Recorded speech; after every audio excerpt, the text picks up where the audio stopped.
Your Honor, I just wanted to bring it to the court's attention that I know that Mr. Weinstein has an outstanding motion that he renewed maybe 48 hours ago.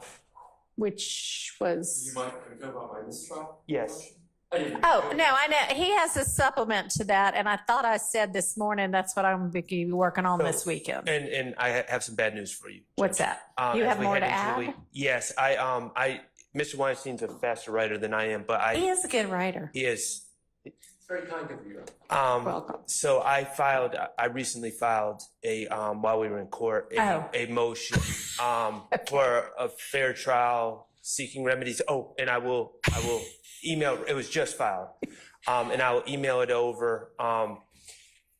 Mr. Steele brought up the desire to have an evidentiary hearing on these matters. I know that... Which matters? The ex parte communications and the impropriety. Yeah, like wanting to cross-examine the... Oh, yes, wanting to put Mr. Melnick's testimony. And yes, I had said that you could give me a proffer, and if you're ready to do that, we can do that. Well...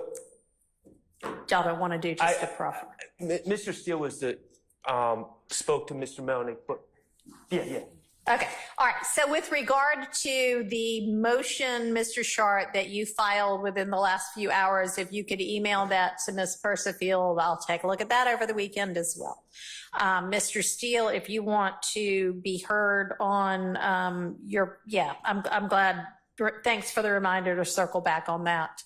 I had said, talk to Mr. Melnick and you can put a proffer on the record. So if you're ready to do that, we can do that now. I need more time because I did speak with Mr. Melnick. I told him what your Honorable Court said. He stated that it was very nice. He said that I does not give you permission for him. He'd like to address the court himself. I said, okay. That's what he told me. So I can't make a proffer because I don't have the information. I have him under subpoena, like I told Okay. him. What do you have him under subpoena for? When? 2-hour call. 2-hour call. Okay. Well, can you proffer to me? I know you can't say here's what he would say, but how about tell me why it is that you think this is something relevant to this trial at this stage, considering that Judge Glanville has already been recused. And maybe y'all want me to, I have not finished reading all of the material and all of the case law, so I don't know what my decision is going to be on the supplemented motion for mistrial that Mr. Weinstein filed on behalf of Mr. Kendrick. Do y'all want, I will rule this weekend. Do you want to wait and see what that is? Or do you want to just tell me why is it that anything Mr. Melnick might have to say in defense of himself matters for the trial? It might matter for everybody's, what they feel about their professional reputation. I get that. But for this trial, why does that matter? So, under CAR, C-A-R-R versus State, it's a 97 case, 98. It was the case that the gentleman who owned Heights Nursery, I think, the house burned down. Yeah. There's great language in there about prosecutorial duties. All right. And it talks about that the prosecutors need to they carry the burden. They can charge people. They can ruin people's lives just by the charge. And they have a duty to the public to be open and candid. Sure. So, and all lawyers do, but especially prosecutors. And Mr. Melnick, I know this because he did say this, and that's why he wants to address you, because he was not mad at me.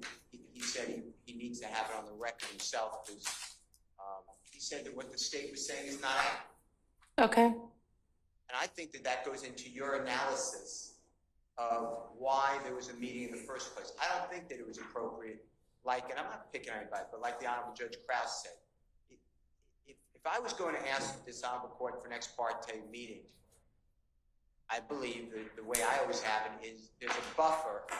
You have somebody say, what is it about?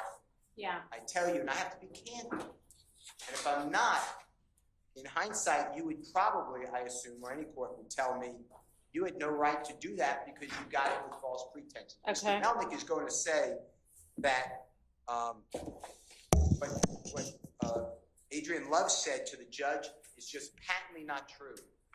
Via emails, her description of the emails is untrue.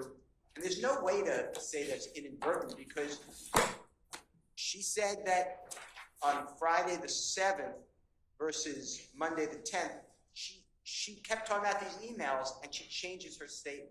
So anyway, I believe that it's... All right, well, the best evidence of that would be, I'm sorry, I didn't mean to interrupt you, but just somebody give me the emails. I did. I put it in my motion that I filed when I found out this honorable court was the court. And I forget what I titled, but I can find out for you. But Okay, I'll go back and look at those. it was a motion, it had two parts to it. And it said, I really don't want, and I told you, I don't want a mistrial. I just want to make it right. And I want the record to be good. So anyway, Mr. Melnick is going to take to task, and you make a credibility determination. Adrian Love, John Melnick's statements. He also adds that he states that he and his client, and he did not tell me, I said I don't want to know because it's attorney-client privilege, but he's going to work on it. He said, I assume that's a waiver. I'm assuming that with his client. He's saying that what Ms. Hilton said to the court and by both courts is not accurate also. All right. Then I have information that there's off, so it's not in the transcript. So Mr. Weaver is either not there or definitely not recording it, that Mr. Copeland did talk about the killing of Donovan Thomas, that it's not on the transcript.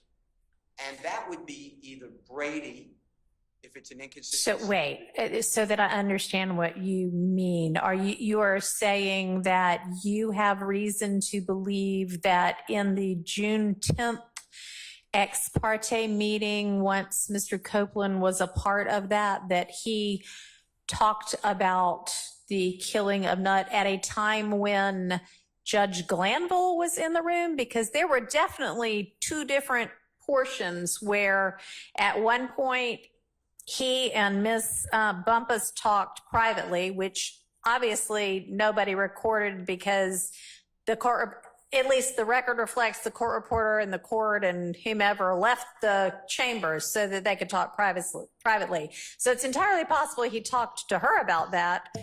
That wouldn't be on the record, and it shouldn't be on the record. Nobody else heard it. And then there was another portion where I believe the court left so that I don't know if it was you, Ms. Hilton, or I think Ms. Hilton, Ms. Bumpus, and Mr. Copeland could talk together. That's the part I'm talking about. So it's not privileged. Okay.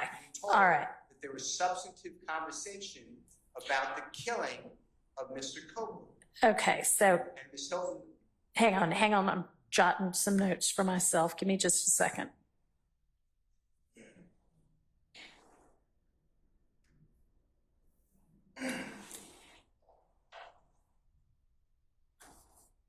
All right, and you have reason to believe that whatever Mr.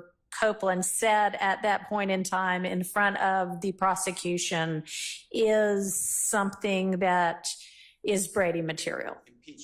Impeachment. Okay, impeachment. So, Okay, which is and therefore Brady. Okay. So that's why I wanted to put. All right, thank you. And call the prosecutors. Now, they may say that didn't happen. And I assume that's what they're going to say because they would have a Brady obligation to run out and say, June, this happened, this man said this. But they didn't say that with anything. So I don't trust that the Brady was being complied. That's why I asked you again today, please, can you put some teeth into Brady? Because Mr. Copeland did say on the record, I'm a liar. That is Brady. That's like the greatest Brady. Well, you got that, so. But I got that because... I know, but you have it now, so it's not Brady, just like you just said. But my point is, it was hidden on the 10th. How about that? by Judge Glanville and the prosecutor. They knew about it because they were in the room when that was discussed. That's objectively true. So anyway, I'm just telling the court, I was not there. I don't want to make specious allegations against anyone. That's why I want to get it right, and that's why I asked you to have an evidentiary hearing. Okay. I believe that there's Brady evidence. I have a good faith belief.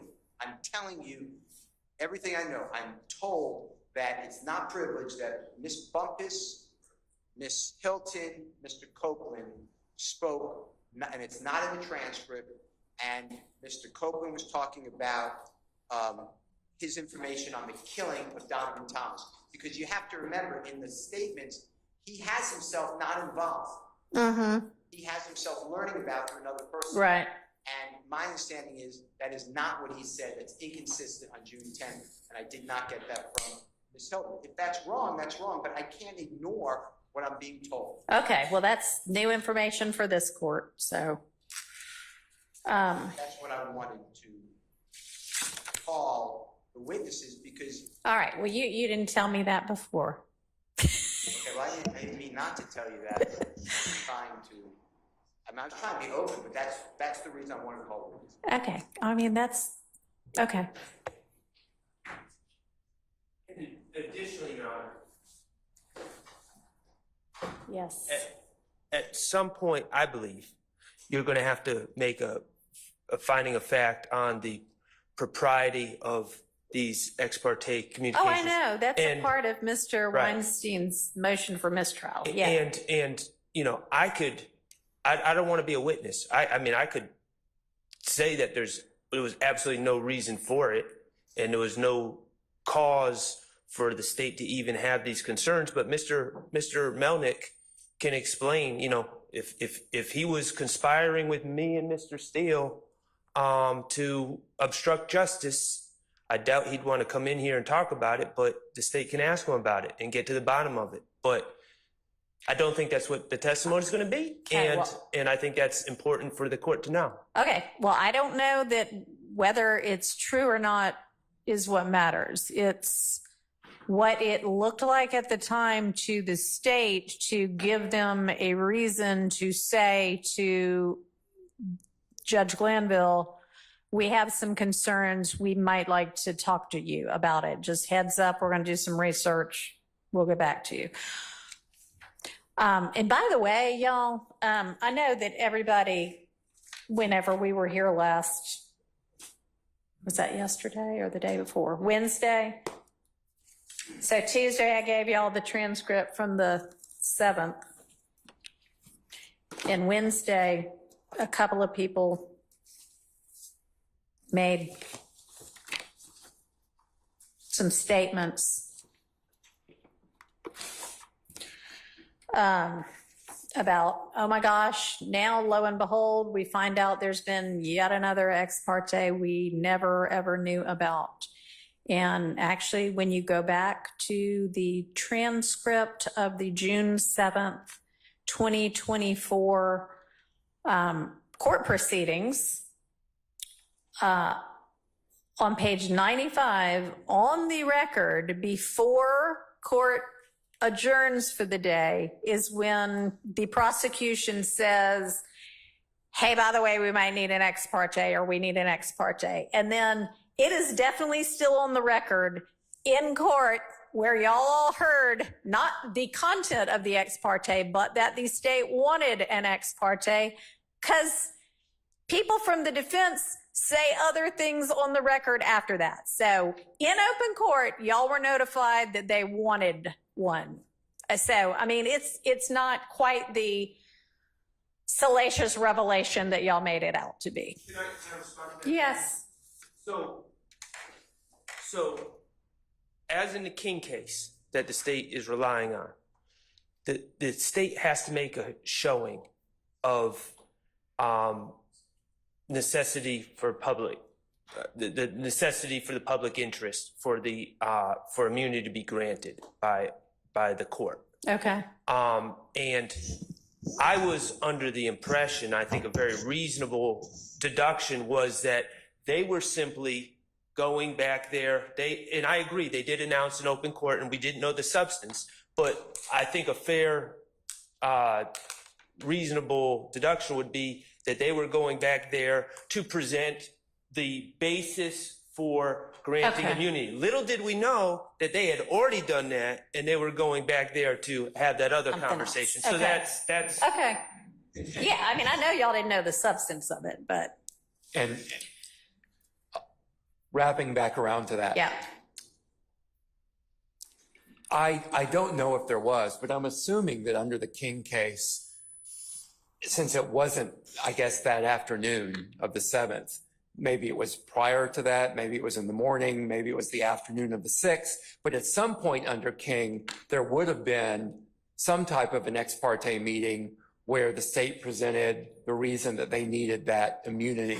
I don't know if that was done on the record, if there was a transcript of that, but if there was, we have not received that either. Well, there better not be anything else that Well, how did they occurred get, as a meeting, because I told everybody on Tuesday, stand up and tell me anything there is.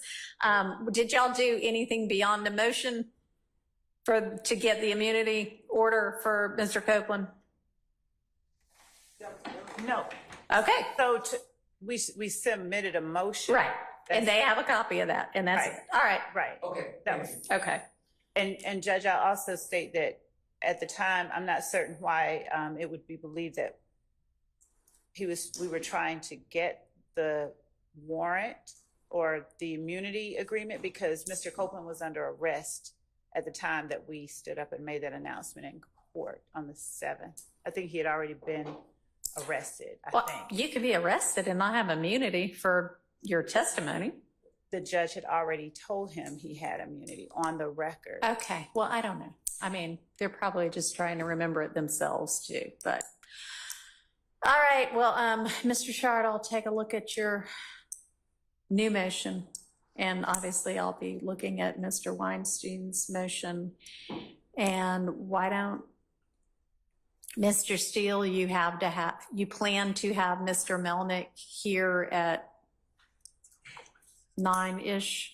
I don't know whether I will hear from him or not, but, okay. And Your Honor, so that we are, I'm understanding is on Monday, we're having the matter that Mr. Steele wants to present Mr. Melnick for. Maybe, Would that be a collateral issue of? maybe. Okay.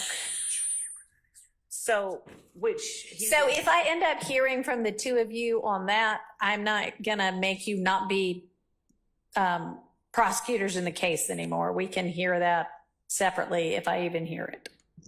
Okay, and so would Mr. Steele be allowed to introduce extrinsic